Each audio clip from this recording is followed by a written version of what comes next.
অবশেষে সেই দিন এলো। শিশুটি পৃথিবীতে জন্ম নিল। পরিবারে আনন্দের ঢেউ বয়ে গেল। শিশুটি ছিল সুন্দর, তার চোখে ছিল নিষ্পাপ আলো।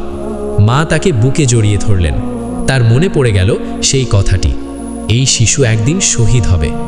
কিন্তু তখন তিনি শুধু তার সন্তানের দিকে তাকিয়ে হাসলেন, কারণ এই মুহূর্তে তিনি শুধু একজন মা। শিশুর বেড়ে ওঠা।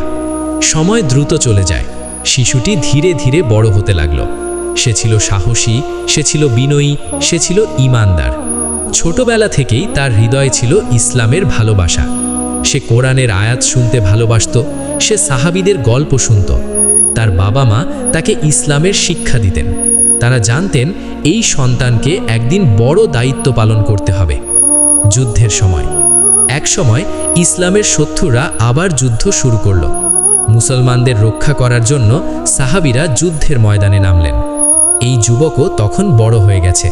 তার হৃদয়ে ছিল সাহস।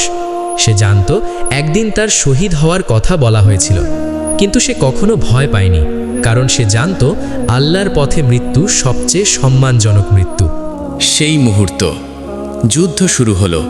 চারদিকে ধুলো উঠছে, তলোয়ারের শব্দ, মানুষের চিৎকার। এই যুবক সাহসের সাথে যুদ্ধ করছিল। সে তার ঈমানের শক্তিতে লড়ছিল। হঠাৎ একটি আঘাত এলো। সে মাটিতে পড়ে গেল। তার ঠোঁটে তখনও ছিল আল্লাহর নাম। সেই মুহূর্তে তার শহীদের মর্যাদা পূর্ণ হলো। শহীদের মর্যাদা। ইসলামে শহীদের মর্যাদা অত্যন্ত মহান। রাসূল সাল্লাল্লাহু আলাইহি ওয়াসাল্লাম বলেছেন, শহীদরা আল্লাহর কাছে জীবিত। তারা জান্নাতে বিশেষ মর্যাদা পায়।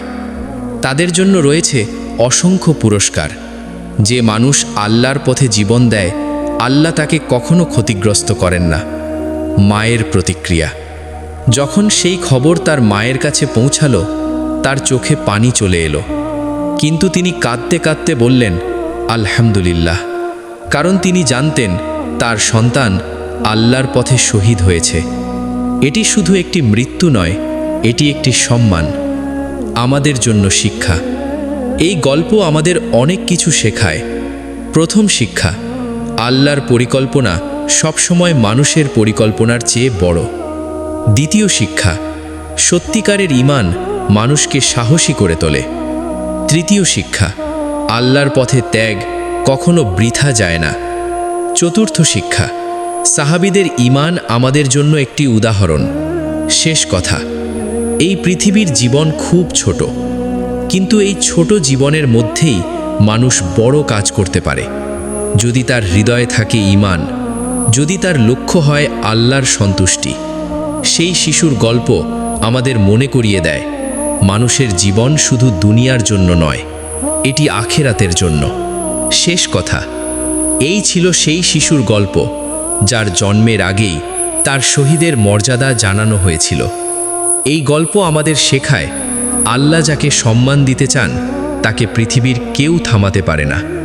আল্লাহ আমাদের সবাইকে সত্যিকারের ঈমানের জীবন দান করুন। আমিন, আমিন।